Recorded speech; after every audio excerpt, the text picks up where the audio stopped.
ಇವತ್ತಿನ ವಿಡಿಯೋದಲ್ಲಿ ನಾನು ಒಂದು ಹಣ್ಣು ಮೆಣಸಿನಕಾಯಿ ಉಪ್ಪಿನಕಾಯಿ ಜೊತೆ ಬರ್ತಾ ಇದ್ದೀನಿ. ತುಂಬ ಟೇಸ್ಟಿಯಾದ ನಾಲಿಗೆಗೆ ರುಚಿ ಕೊಡುವಂತಹ ಉಪ್ಪಿನಕಾಯಿ. ಇದು ಉಪ್ಪಿನಕಾಯಿ ಚಟ್ನಿ ಏನು ಬೇಕಾದರೂ ಹೇಳ್ಕೊಬೋದು. ನೀವು ಒಂದ್ಸಲ ಮಾಡಿ ಇಟ್ಕೊಂಡ್ರೆ ಒಂದು ವರ್ಷ ಆದ್ರೂ ಕೆಡೋದಿಲ್ಲ. ಎಲ್ಲಾದರೂ ನೀವು ಊರಿಗೆ ಟ್ರಾವೆಲ್ ಮಾಡಬೇಕು ಅನ್ನೋದಾದರೆ ಒಂದು ತಿಂಗಳು ಆರಾಮಾಗಿ ತಗೊಂಡೋಗ್ಬೋದು. ಇದನ್ನ ಏನು ಹಾಳಾಗೋದಿಲ್ಲ. ನಮ್ಮ ಮನೇಲಂತೂ ಈ ಚಟ್ನಿ ಸೂಪರ್ ಡೂಪರ್ ಹಿಟ್ ಆಗೋಯ್ತು. ನೀವು ಒಂದ್ಸಲ ಹಣ್ಣು ಮೆಣಸಿನಕಾಯಿ ಆ ಸೀಸನ್ ಮುಗಿಯೋದ್ರೊಳಗೆ ಮಾಡಿ ಇಟ್ಕೊಂಡು ಟೇಸ್ಟ್ ನೋಡ್ಕೊಳ್ಳಿ. ನಾನಿಲ್ಲಿ ಒಂದು 2 kg ಆಗುವಷ್ಟು ಬ್ಯಾಡಗಿ ಹಣ್ಣು ಮೆಣಸಿನಕಾಯಿನ ತಗೊಂಡಿದ್ದೀನಿ. ಇದು ಖಾರನೇ ಇರೋದಿಲ್ಲ, ಖಾರ ಕಡಿಮೆ ಇರುತ್ತೆ.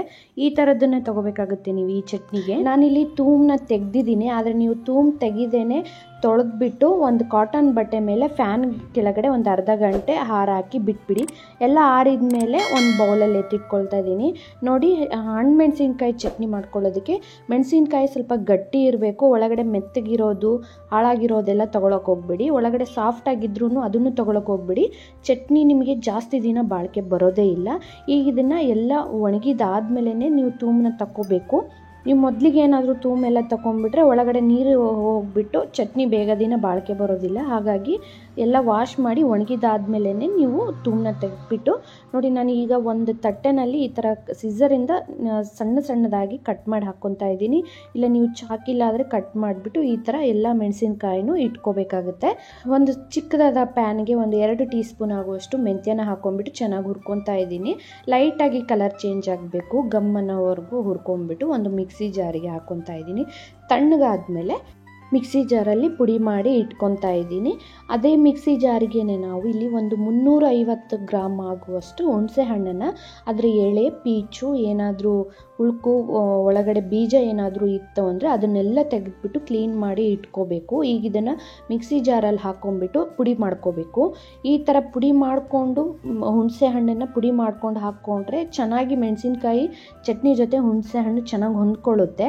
ನೋಡಿ, ನಾನಿಲ್ಲಿ 1 ಕಪ್ ಆಗುವಷ್ಟು ಕಲ್ಲುಪ್ಪನ್ನು ತೊಗೊಂಡಿದ್ದೀನಿ. ಕಲ್ಲುಪ್ಪು ಅಷ್ಟೇ ಡ್ರೈ ಇರಬೇಕು. ಹಸಿ ನೀರಿನ ಅಂಶ ಇರೋ ಥರ ಏನಾದರೂ ಇತ್ತು ಅಂದರೆ ಆ ಥರ ಉಪ್ಪನ್ನು ಉಪಯೋಗಿಸ್ಬೇಡಿ. ಕಲ್ಲುಪ್ಪನ್ನೇ ಉಪಯೋಗಿಸಿ. ಯಾವಾಗಲೂ ಉಪ್ಪಿನಕಾಯಿಗಳಿಗೆ ಚಟ್ನಿಗಳಿಗೆ ಕಲ್ಲುಪ್ಪೇ ಚೆನ್ನಾಗಿರುತ್ತೆ. ಈಗ ಇದನ್ನು ನಾನು ಒಂದು ಬೌಲಿಗೆ ಹಾಕ್ಕೊತಾ ಇದ್ದೀನಿ. ಇಷ್ಟು ಸಣ್ಣಗಿದ್ರೆ ಸಾಕಾಗುತ್ತೆ ಹುಣಸೆ ಹಣ್ಣು. ಈಗ ಇದನ್ನು ಅದೇ ಮಿಕ್ಸಿ ಜಾರಿಗೆ ನಾನು ಹಸಿ ಹಣ್ಣು ಮೆಣಸಿನ್ಕಾಯಿನ ಸ್ವಲ್ಪನೇ ಹಾಗೆ ಕಲ್ಲುಪ್ಪನ್ನು ಸೇರಿಸ್ಕೊಂಡ್ಬಿಟ್ಟು ತರಿಯಾಗಿ ರುಬ್ಕೊಂಡ್ಬಿಟ್ಟು ನಾನು ಒಂದು ಬೌಲಿಗೆ ಹಾಕ್ಕೊತಾ ಇದ್ದೀನಿ. ಹುಣಸೆ ಹಣ್ಣಿನ ಬೌಲಿಗೆ ಹಾಕ್ಕೊತಾ ಇದ್ದೀನಿ. ಇದೇ ಥರನೇ ಎಲ್ಲ ಹಣ್ಣು ಮೆಣಸಿನ್ಕಾಯಿನೂ ರುಬ್ಕೊಂಡು ಇಟ್ಕೋಬೇಕಾಗತ್ತೆ. ನಾನಿಲ್ಲಿ ಒಂದು 2 kg ಆಗಿರೋ ಅಷ್ಟು ಹಣ್ಣು ಮೆಣಸಿನ್ಕಾಯಿನ ತಗೊಂಡಿರೋದ್ರಿಂದ 350 ಗ್ರಾಮ್ ಆಗುವಷ್ಟು ಹುಣಸೆ ಹಣ್ಣು ಬೇಕೇ ಬೇಕಾಗುತ್ತೆ. ಇಷ್ಟಿಲ್ಲ ಅಂದರೆ ಹುಳಿ ಸರಿ ಹೋಗೋದಿಲ್ಲ, ಎಷ್ಟು ದಿನ ಚಟ್ನಿ ಬಾಳಿಕೆನೂ ಬರೋದಿಲ್ಲ.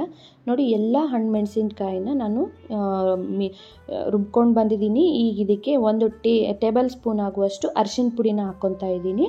ಹಾಗೆ ಹುರಿದು ಪುಡಿ ಮಾಡಿದ ಸಾಸಿವೆ ಪುಡಿನ ಹಾಕ್ಕೋಬೇಕು. ಒಂದು 4 ಟೇಬಲ್ ಸ್ಪೂನ್ ಆಗುವಷ್ಟು ಸಾಸಿವೆ ಪುಡಿ ಹಿಡಿಸುತ್ತೆ ಇದು 2 kg ಕ್ವಾಂಟಿಟಿಗೆ. ಒಂದು ಸಣ್ಣ ಕಪ್ ಆಗುವಷ್ಟು ಆಗುತ್ತೆ ನೋಡಿ, ಅಷ್ಟನ್ನು ಹಾಕ್ಕೊಂಡ್ರೆ ಸಾಕಾಗುತ್ತೆ. ಜಾಸ್ತಿ ಏನು ಹಾಕೋದೇನು ಬೇಕಾಗಲ್ಲ.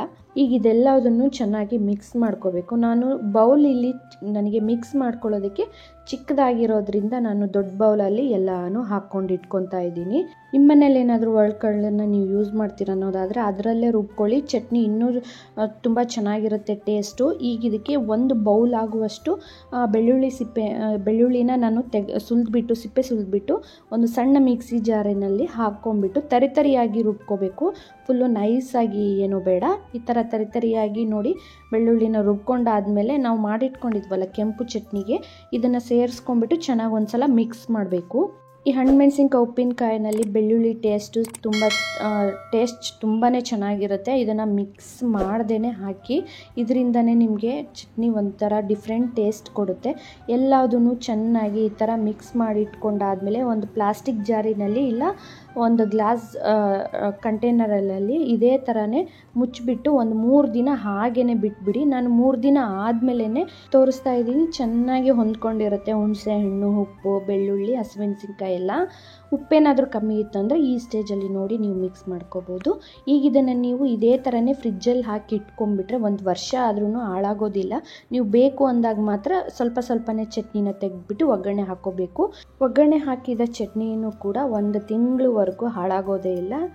ಬನ್ನಿ ಇವಾಗ ಒಗ್ಗರಣೆ ಹಾಕೋದನ್ನು ತೋರಿಸ್ತಾ ಇದ್ದೀನಿ. ಸ್ವಲ್ಪ ಹಾಕ್ಬಿಟ್ಟು ತೋರಿಸ್ತಾ ಇದ್ದೀನಿ. ಒಂದು ಚಿಕ್ಕ ಬಾಣಲಿನಲ್ಲಿ 2 ಟೇಬಲ್ ಸ್ಪೂನ್ ಆಗುವಷ್ಟು ಎಣ್ಣೆನ ಹಾಕೊಂಡ್ಬಿಟ್ಟು ಎಣ್ಣೆ ಬಿಸಿ ಆದಮೇಲೆ ಸ್ವಲ್ಪ ಸಾಸಿವೆ, ಜೀರಿಗೆ, ನೀವು ಬೇಕಾದರೆ ಉದ್ದಿನಬೇಳೆ ಕಡಲೆಬೇಳೆನೂ ಹಾಕ್ಕೋಬೋದು. ಒಂದು 2 ಬೆಳ್ಳುಳ್ಳಿನ ಜಜ್ಜಿಬಿಟ್ಟು ಹಾಕ್ಕೊತಾ ಇದ್ದೀನಿ. ಹಾಗೆ ಒಂದು ಸ್ವಲ್ಪ ಕರ್ಬೇವಿನ ಸೊಪ್ಪು, ಹಾಗೆ ಮಾಡಿಟ್ಕೊಂಡಿದ್ವಲ್ಲ ಈ ಕೆಂಪು ಚಟ್ನಿನ ಹಾಕ್ಕೊಂಬಿಟ್ಟು ಒಂದು 2 ನಿಮಿಷ ಚೆನ್ನಾಗಿ ಹುರ್ಕೋಬೇಕು. ಎಣ್ಣೆಯಲ್ಲಿ ಹುರ್ಕೊಂಡ್ರೆ ನಿಮಗೆ ಹಸಿ ಸ್ಮೆಲ್ ಇರೋದಿಲ್ಲ.